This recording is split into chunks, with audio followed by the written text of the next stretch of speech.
And hello to anyone out there who might be listening. Today, I'm going to be talking a little bit about something that's been kind of a personal obsession of mine for the last week or so, and that is the M1 carbine and the M1A1 carbine for the paratrooper squad, and also a little bit about noob traps in Enlisted. Now, to me, the concept of a noob trap is kind of self-explanatory, but for anyone who isn't really aware, a noob trap is a piece of equipment or a strategy in a game that seems really powerful on the surface to a less observant player, but if you actually scratch at it a little bit, you realize that it's kind of terrible and just isn't super useful outside of extremely specific niches or just not useful at all. In Enlisted, the best examples of this are like semi-automatic snipers because they just aren't good. They are basically bolt-action snipers, but worse. The time to kill on them is terrible, especially if you're using them as actual sniper rifles. Shotguns are really bad. You would think that they'd be really good at close range, but no, they just fire too slowly and too inaccurate. Motorcycles, you'd think would allow you to get around the map quickly, but they are mostly, again, completely worthless. You have the Armageddon, which on the surface looks like it would be really good because it's got a high rate of fire, a 6-round magazine, but it just kind of falls apart at anything over close range. And of course you have the PPSH Obrezes, the Papashas, which, if you look at them, especially as like a German player, you see this insanely high rate of fire and you think, holy moly, I can just shred people apart with this. But they lose their viability so quickly at such short ranges that you really just end up hurting yourself by using them instead of something like even an MP40. Which kind of brings me around to the main subject, plural, of this video, and that is the M1 carbine, and by extension, the M1A1 carbine. And the M1 carbine is a noob trap because if you're new to the game and you see a semi-automatic rifle with a 15-round magazine, you're probably thinking, wow, that's awesome. Like, that is so much better than just a dinky bolt-action rifle that I have to fire like one shot every 2 seconds. I am going to get so many kills with this. But when you use it, you really start to realize that its time to kill is terrible. In the time it takes for you to kill somebody at even close range, they will probably turn around and instantly evaporate you with their SMG or just blow your head off with their bolt-action rifle or whatever gun they're using in a single shot where it takes you 2 or 3 to kill them. It's kind of like using a worse M3 grease gun. It really does not feel good whatsoever. And per magazine, you're probably getting, at most, unless you're getting constant headshots, which I'll talk about in a little bit, you're probably getting like 5 kills, which is about the same as using a bolt-action rifle. It's just not very useful. It's actually extremely frustrating to use. In fact, it hurts to use. You have to tap the button constantly, and that, if you're, old like me, will start to cause your finger to hurt. But even though it's a noob trap, even though the M1 carbine is a massive noob trap, it does actually have some advantages. It actually has a very, very, very tight hip-fire accuracy modifier. Like, you can hip-fire it with incredible precision while on the move, especially if you take the accuracy perk, the hip-fire accuracy perk, which will allow you, in theory, to go around just popping people with headshots the moment you see them. It kind of changes the game into being kind of like Counter-Strike. You're walking around, clicking on people's heads as best as you can as they come around corners, and that is basically the only way to use it. You will functionally have to get a lot of headshots if you want to do well with the M1 carbine. And as a result, because it's so good at getting headshots, because it deals like 8.6 damage, 8 point something damage, I haven't checked. This actually makes it really good for cheaters. When Enlisted had more cheaters, I found that a lot of them were using like 2 guns. And those guns were the ZB-26 because it was DPS maximalism. It fired at 800 RPM and it's very accurate. And if you have no recoil, 100% accuracy, and you are instantly locking onto people's heads, it's really good for that. And the other one was the M1 carbine because you can just instantly swap to people's heads, click on them, and just wipe an entire squad in like, 3 or 4 seconds.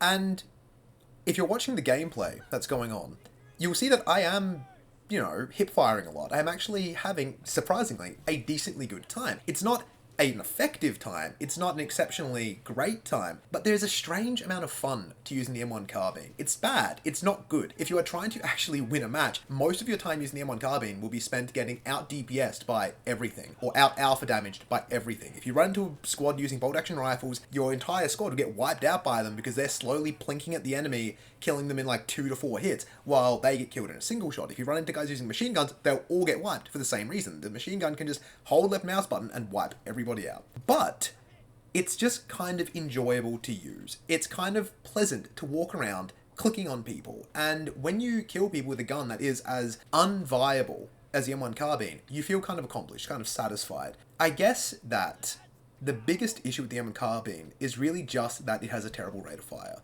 If you are lucky enough to have one of the pistol caliber carbines like the Smith & Wesson Light Rifle or the Beretta M1918/30, then you will know that even a slight rate of fire buff to like 420 rounds per minute or 480 rounds per minute for the M1 carbine up from 320 will make it way, way more enjoyable. Because as is, it's just completely, legitimately physically painful to use after a while. It's like you feel the arthritis growing in your fingers. You feel the carpal tunnel syndrome spreading through your wrist as you use it. And the entire time you're using it, all you can really think about is, I could be using anything else. I could be using a grease gun at battle rating 1 and have a better time than using this, massive piece of shit. So it's really would not be hard just to give it this tiny buff to make it more viable. It wouldn't be overpowered. The VG1-5 could also use something like this and actually make it viable instead of a gun that people use when they don't know any better. So, that's about it. Thank you for listening. Goodbye. And I'm going to let the gameplay play us out. It was actually very difficult to get this stuff because using the M1 carbine is extremely painful. Goodbye again. Come on! Show no mercy! That's right! Unit forward!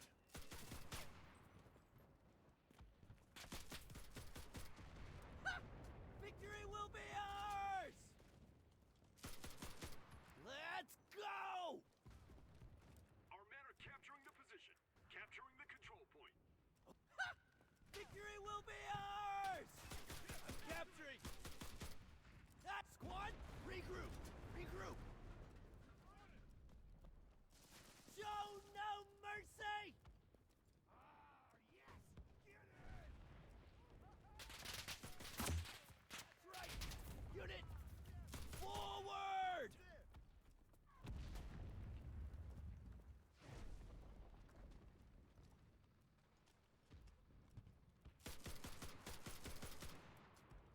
Come on, boys. There's just one control point left.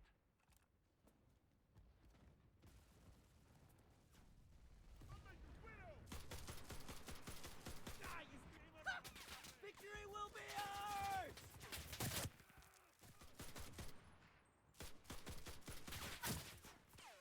That's right! Unit! Just die already! Die, you bastards! Damn! Show no mercy! Show no mercy!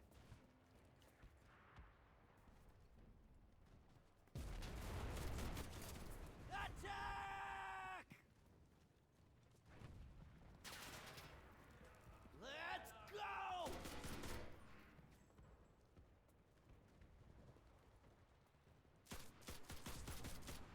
Show no mercy!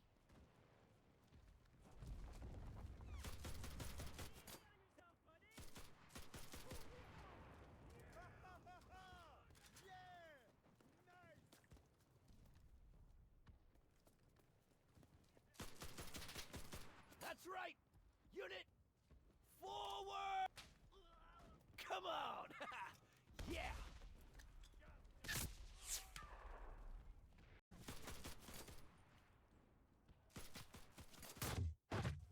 Let's go! What about the kill?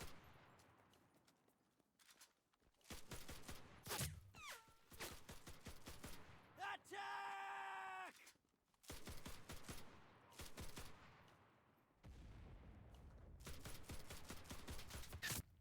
That's right! Unit forward! Show no mercy! Toasted. Ah, you got...